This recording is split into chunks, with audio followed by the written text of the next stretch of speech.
তখন শীতকাল। কোনো এক ছুটির দুপুরে আমি নবনির্মিত দোতলার ঘরে শুয়ে পত্রপত্রিকার পাতা উল্টাচ্ছি।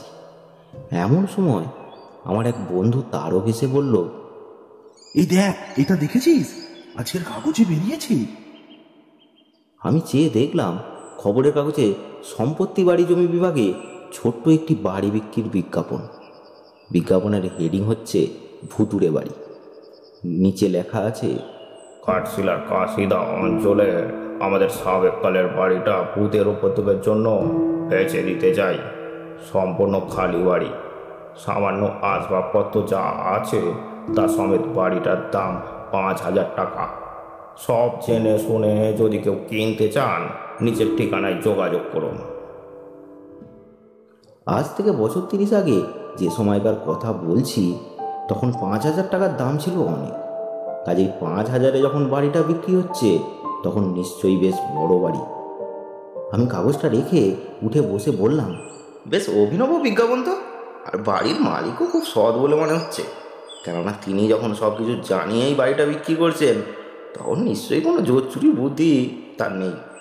কিন্তু মুশকিল হচ্ছে, দেখে আমাদের লাভ কি? এত টাকা তো আমাদের নেই যে এই বাড়িটা আমরা কিনবো।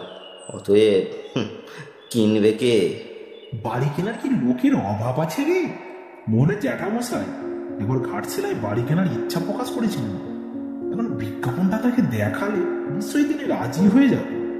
আর ভৌতিক ব্যাপার স্যাপার সেগুলো তাকে যুক্তি তর্ক দিয়ে নস্যাৎ করে দিলেই হয়। মুদ্রা কথা হচ্ছে এই সুযোগে একবার ঘাটশিলায় ঘুরে আসা। প্রস্তাবটা চানাচুরের মতোই মুখরোচক। বললাম, আরে বাহ, বেশ বলেছিস তো, চল তবে এখনই যাই।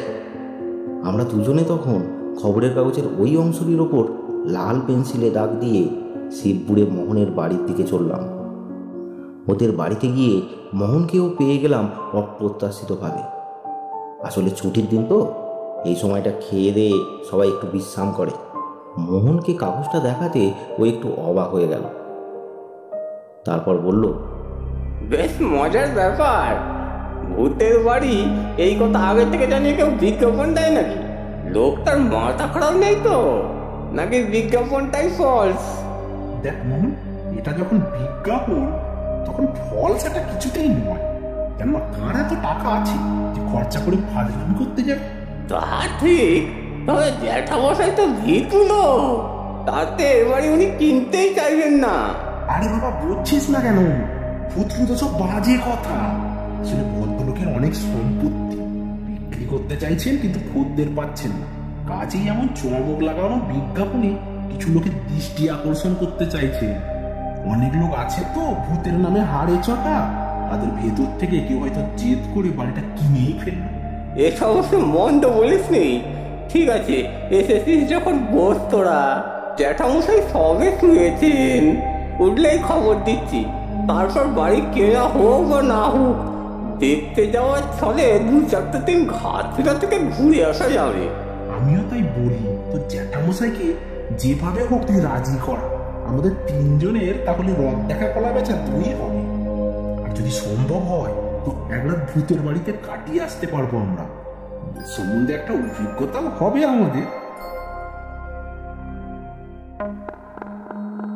সেই দুপুরটা আমরা 3 জনে এক নতুন আনন্দে চুটিয়ে গল্প করে কাটালাম। তারপর বিকেলবেলা খবরের কাগজটা মোহনের জ্যাঠামশাইকে দেখাতেই লাফিয়ে উঠলেন তিনি। না না, ও বাড়ি আমি কিনবো না। আমি টাকা দিয়ে জিনিস কিনবো, ওসব ঝামেলার মধ্যে কেন আমি যাবো? তোমরা আজকালকার ছেলেরা ভূত পেতে মানো না বটে, কিন্তু আমি মানি। কেননা আমি নিজে ব্যক্তিগতভাবে অনেক সময় ভূতের অস্তিত্ব অনুভব করেছি। তাই বলি, কি দরকার বাবা ওইসবের মধ্যে যাওয়ার? তবে ঘাটশিলায় একটা বাড়ি কিনবার ইচ্ছে আমার আছে। আমি বরং তোমাদের কিছু টাকা দিচ্ছি, তোমরা 3 জনে দিন কত ঘাটশিলা থেকে ঘুরে এসো। আর যদি কোথাও ভালো কোনো বাড়ির খোঁজ খবর পাও তো দেখে এসো, পরে ধরদাম করে কেনা যাবে। আমরা তাতেই রাজি হয়ে মনের আনন্দে ঘাটশিলা যাওয়ার তোড়জোড় করতে লাগলাম।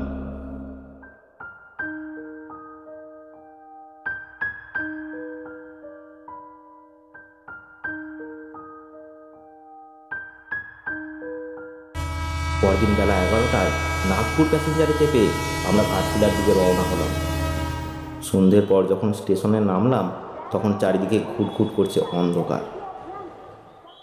ঘাটশিলা তখন এখনকার মতো শহর নয়, একেবারে বুনো জায়গা ছিল।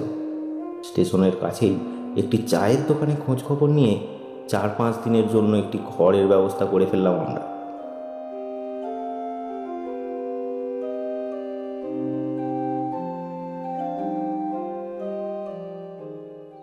রাতটা ভাড়া বাড়িতে কাটিয়ে পরদিন সকালে আমরা 3 জনে যুক্তি করে সেই ভূতের বাড়িটাই দেখতে চললাম।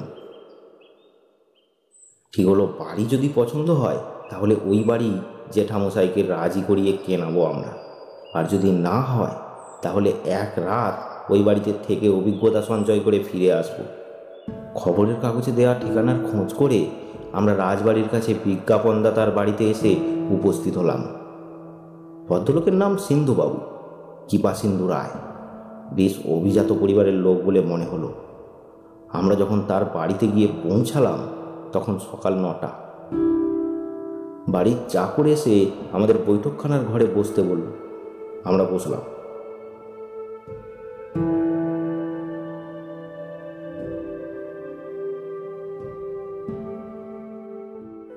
একটু পরেই সর্বাঙ্গে শালমুড়ি দিয়ে মধ্যবয়সী সিন্ধুবাবু এসে বসলেন আমাদের সামনে। তারপর স্মিত হেসে বললেন, কোথা থেকে আসছেন আপনারা? আপনাদের পরিচয়? 3 জনের হয়ে আমিই বললাম, আমরা হাওড়া থেকে আসছি। আমার এই বন্ধুটি খবরের কাগজে আপনার দেওয়া বিজ্ঞাপন দেখে এই বাড়িটা কিনতে চান। অবশ্য বাড়িটা যদি পছন্দ হয়। কিন্তু ওটা তো ভূতের বাড়ি, ও বাড়ি কিনে কি করবেন আপনারা? ভূতের বাড়ি সেটা তো আমরা জেনেই আসছি, আর কিনতে চাই এই কারণে যে ও বাড়িতে আমরা বরাবরের জন্য থাকতে আসছি না। ভূতের বাড়ি ভূতেরাই থাকবে, আমরা শুধু মাঝে মধ্যে দিন কতকের জন্য এসে একটু উপদ্রব করে যাব। সিন্ধুবাবু একটু গম্ভীর হয়ে বললেন, ঠিক আছে, একটু বসুন আপনারা, আপনাদের চা জল খাবার আসছে। তারপর আমার একজন লোক গিয়ে আপনাদের দেখিয়ে আনবে বাড়িটা।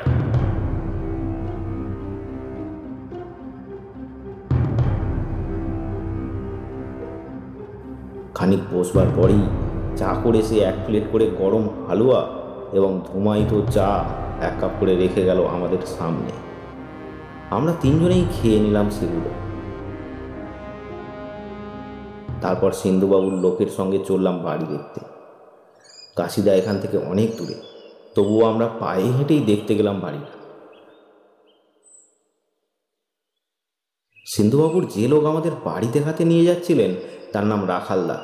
রাখালদা যেতে যেতে বললেন, আপনারা কলকাতা থেকে আসছেন তো, তাই বলছিলাম কি। মোহন বাধা দিয়ে বলল, না রাখাল্লা, আমরা মোটেই কলকাতার লোক নই, আমরা হাওড়ার লোক, শিবপুরের বাসিন্দা, হাওড়া থেকে আসছি। সে যেখানকারই লোক হন না কেন, হাওড়া আর কলকাতা একই ব্যাপার। বলছিলাম কি, এবারে আপনারা কিনবেন না, দারুণ উপদ্রবে বাড়িতে। আজ পর্যন্ত কেউ 1 রাত টিকতে পারেনি এখানে। সে কি? এসব বাড়ি দিনে মানে ব্যবহারের জন্য, অর্থাৎ অফিস কাছারি ইত্যাদির জন্য ভালো, কিন্তু থাকার পক্ষে এবারই উপযুক্ত নয়। কেন বলুন তো? শুনুন তবে, সিন্ধুবাবুরা এই অঞ্চলে অত্যন্ত প্রতিপত্তিশালী লোক। ঘাটশিলা এবং এর আশেপাশে বেশ কয়েকটি বাড়ি আছে এদের। কাশিদার এই বাড়িটি সিন্ধুবাবুদের সাবেককালের বাড়ি। ওর কাকা আর কাকিমার মধ্যে প্রায় খুব ঝগড়াঝাটি হতো। এই বিবাদ সূত্রে সিন্ধুবাবুর কাকা 1 রাতে আগুনে পুড়ে আত্মহত্যা করে। সেই থেকে উপদ্রব। তা উপদ্রব এমন চরম পর্যায়ে পৌঁছালো যে কাকিমা ঠিক করলেন গয়ায় গিয়ে পিণ্ডি দিয়ে আসবেন। কিন্তু সেখানেও নানা ঝামেলা। যাত্রাপথে ট্রেনের কামড়াতে কাকিমা স্বপ্ন দেখলেন। কাকাবাবু তাকে ভয় দেখিয়ে গয়ায় যেতে মানা করেছেন, কিন্তু সেই স্বপ্নকে তিনি অমল না করেই গয়ায় নেমে পান্ডা ঠিক করে সর্বাগ্যে চললেন। পেটশিলাই পিণ্ডি দিতে। আর সেই সময় টাঙ্গা গেল লরির ধাক্কায় উল্টে। কাকিমা পায়ের হাড় ভেঙে হাসপাতালে গেলেন। পিণ্ডি দেওয়া তো হলোই না, উল্টে 6 মাসের ওপর হাসপাতাল থেকে ভাঙা পা নিয়ে ফিরে এলেন ঘাটশিলায়। তারপর একদিন ছাদ থেকে পড়ে তিনিও মারা যান।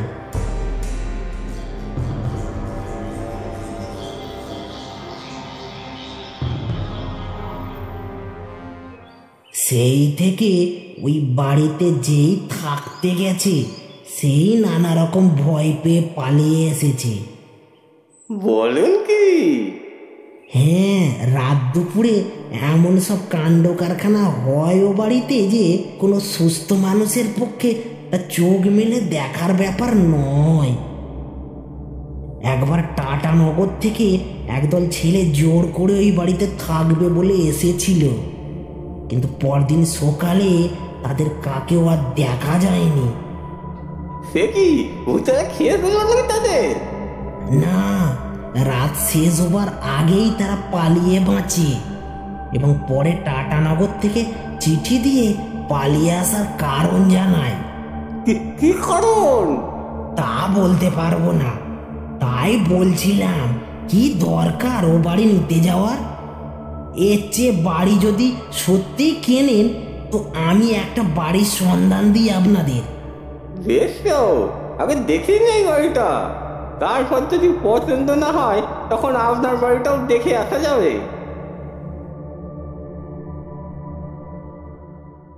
এইভাবে কথা বলতে বলতেই আমরা সেই বাড়ির কাছে এসে পৌঁছালাম। দূরে পাহাড়ের সারি, ছোট ছোট টিলা, ঘন শাল বন, কি চমৎকার! তারই মধ্যে এক অপূর্ব প্রাকৃতিক পরিবেশে একটি পাঁচিল ঘেরা মস্ত দোতলা বাড়ি, বহুদিনের পুরানো, তবু আজও ব্যবহারযোগ্য।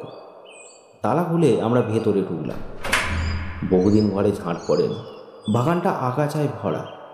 এই বাড়ির 5,000 টাকা দাম মানে জলের দাম। কেননা অনেক জায়গা, বড় বড় ঘর, ছোটোখাটো প্রাসাদ একটা। বাড়িটার রিপেয়ারিং কস্টই 5,000-এর অনেক বেশি। এর আশেপাশে অবশ্য কোনো বাড়ি নেই, যা আছে সবই দূরে দূরে। আমরা বাড়িতে এসে নিচে ওপর করে সব ঘরগুলো ঘুরে ফিরে দেখলাম। বসবাসের জন্যই হোক আর অবসর বিনোদনের জন্যই হোক, এর চেয়ে লোভনীয় বাড়ি সত্যিই হতে পারে না। মোহন বলল, আজ থেকে যে কদিন আমরা ঘাটশিলায় আছি সে কদিন এই বাড়িতেই থাকবো আমরা। রাখালদা একটু মনমরা হয়ে বললেন, যা আপনারা ভালো বোঝেন তাই করবেন, পরে যেন দোষ দেবেন না আমাদের। আর একটা কথা, এখানে আলোর কোনো কানেকশন নেই। দোকান থেকে একটা হারিকেন অথবা লণ্ঠন আনিয়ে রাখবেন। এরপর এক সময় আমরাও আমাদের সেই ভাড়া করা বাড়িতে গিয়ে মালপত্র যাহা ছিল নিয়ে চলে এলাম এখানে। তারপর সারাদিন ধরে এ ঘরে ও ঘরে নিচে উপরে এই করতে লাগলাম। সম্পূর্ণ বাড়িটা আমাদের দখলে পেয়ে মনের ভাব এমনই হলো যেন বাড়িটা আমাদেরই হয়ে গেছে। ইতিমধ্যে আমাদের এই বাড়িতে আসতে দেখে কিছু কৌতূহলী মানুষ উঁকিঝুঁকি মারতে লাগলো এদিক ওদিক থেকে। আমরাও সবার জন্য বাড়িটার অবারিত দ্বার রাখলাম।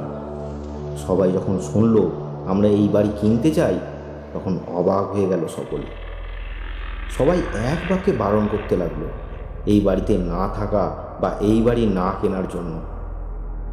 সবাই বলল, বাড়িটা সত্যি উপদ্রবের বাড়ি, না হলে কখনো এত কম দামে এত বড় বাড়ি পাওয়া যায়? আমরা সব শুনলাম, শুনে বললাম, তবুও আমরা নিজেরা একবার পরখ করে দেখতে চাই। যদি সেরকম খারাপ কিছু না ঘটে তাহলে এই বাড়িই আমরা কিনছি। অবশেষে আমাদের জেদ দেখে দু একজন একটু অন্য সুরে কথা বলল। কেউ বলল, তা একান্ত যখন কিনবেন আপনারা তখন 2-1 দিনে দেখেই দেখুন। বাড়িটার বদনাম আছে ঠিকই, তবে সচরাচর কেউ তো থাকে না। এইভাবে মানুষজন সাহস করে এলে থাকতে থাকতে কি হয় কে বলতে পারে।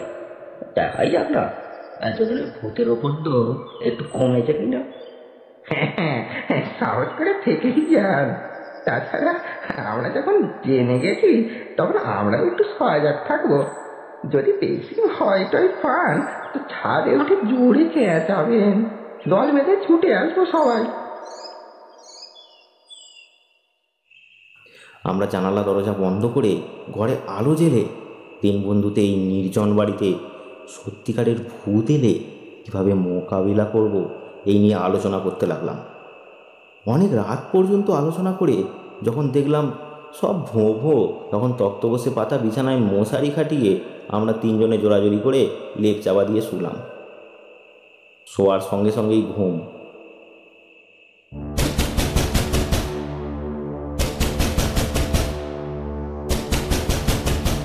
রাত তখন কত তা কে জানে। হঠাৎ ঝনঝন করে দরজার শিকল নাড়ার শব্দ শুনে ঘুম ভেঙে গেল আমাদের।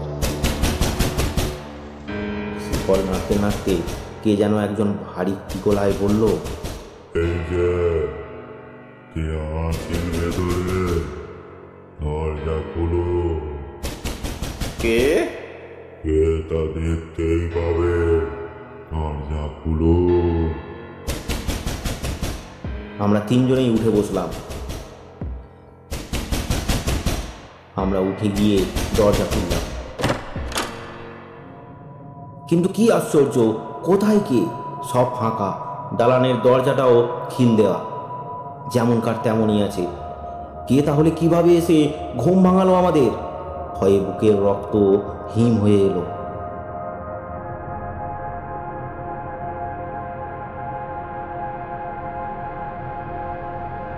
আমরা আবার দরজা বন্ধ করে শুতে এলাম, কিন্তু এসে দেখি অসম্ভব ব্যাপার।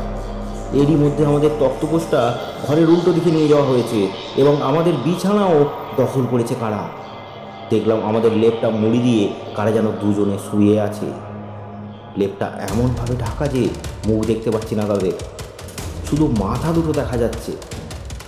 আমরা যত জোরে লেপটা তাদের গা থেকে ছাড়িয়ে নেওয়ার চেষ্টা করলাম, তারা তত বেশি আঁকড়ে ধরতে লাগলো লেপটাকে।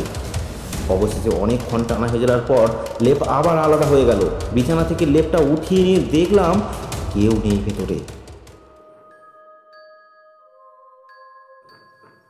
আমরা 3 জনে আবার তক্তপোষটাকে যথাস্থানে ফিরিয়ে এনে ফের লেপের তলায় ঢুকলাম। তারও বলল, না ভাই, কাজটা ভালো করিনি। এতগুলো লোকের কথা ঠেলে এই বাড়িতে রাত কাটাতে এসে খুবই অন্যায়ের কাজ করেছি। এখন ভালোই ভালোই ফিরে যেতে পারলে বাঁচি। উফ, কি সাংঘাতিক। আমি তো ভয়ে কোনো কথাই বলতে পারলাম না। মোহন বলল, সকালটা একবার হলে হয়, এর আগে সত্যি কথা বলতে কি ভূত পেলাতে বিশ্বাসই করতাম না। অথচ আজ দেখলাম একে মনের কম বলে উড়িয়ে যাওয়ার মতো মানসিকতা আমার নেই। এ বাড়িতে এক মুহূর্ত থাকা উচিত নয়। আমরা ভয়ে জোড়োসড়ো হয়ে আরও কিছু ঘটে কিনা দেখবার আশায় জেগে রইলাম।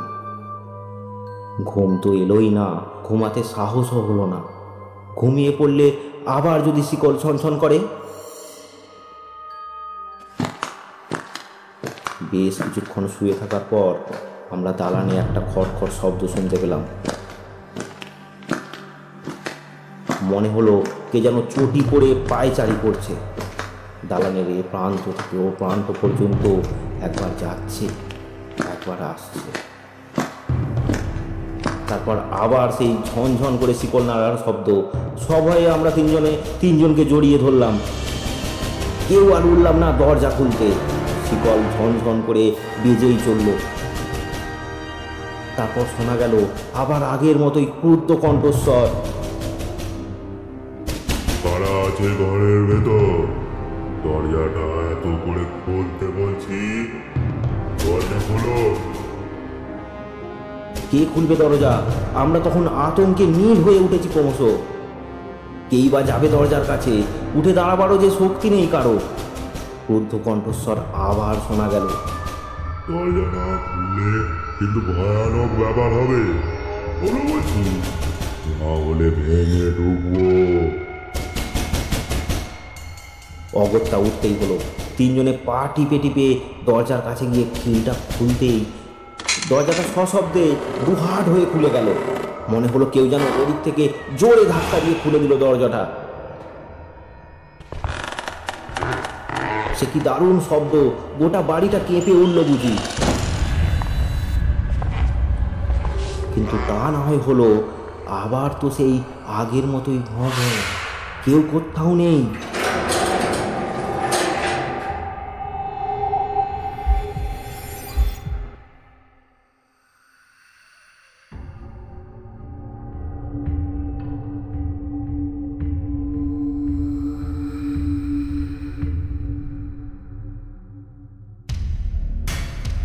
এই শীতেও গায়ে ঘাম দিল তখন।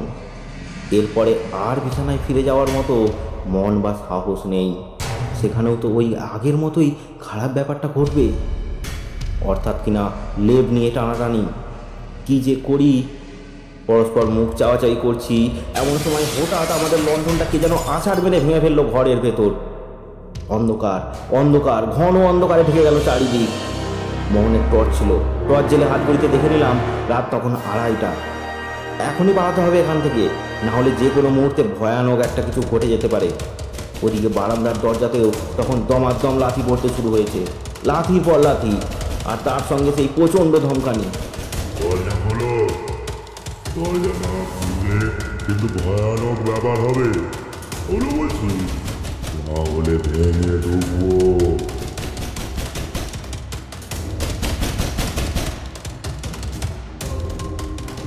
আমরা কোনো রকমের দরজা খুলেই এক লাফে বাইরের বাগানে এসে পড়লাম। তারপর পেছনে ফিরে দেখি দালানের দরজার কাছে আগুনে পোড়া ঝলসানো চেহারার একটা বিকট মূর্তি দাঁড়িয়ে আছে। মানুষ তাকে বলবো না, মানুষ কখনো এত কুৎসিত হয় না, মানুষ কখনো এত দীর্ঘও হয় না, মানুষের চোখ দিয়ে কখনো এত আগুন বেরোয় না। আমরা বেশিক্ষণ চেয়ে থাকতে পারলাম না সেদিকে। বাগানের দরজার খিল খুলে বাইরে বেরিয়ে হাঁপ ছেড়ে বাজলাম। অদূরে একটি আদিবাসী বস্তি ছিল। বাকি রাতটুকু সেখানে কাটিয়ে ভোরের ট্রেনেই হাওড়ায়। আরও মজার মজার ভিডিও পেতে আমাদের চ্যানেলটি সাবস্ক্রাইব করুন আর বেল আইকনটি ক্লিক করুন।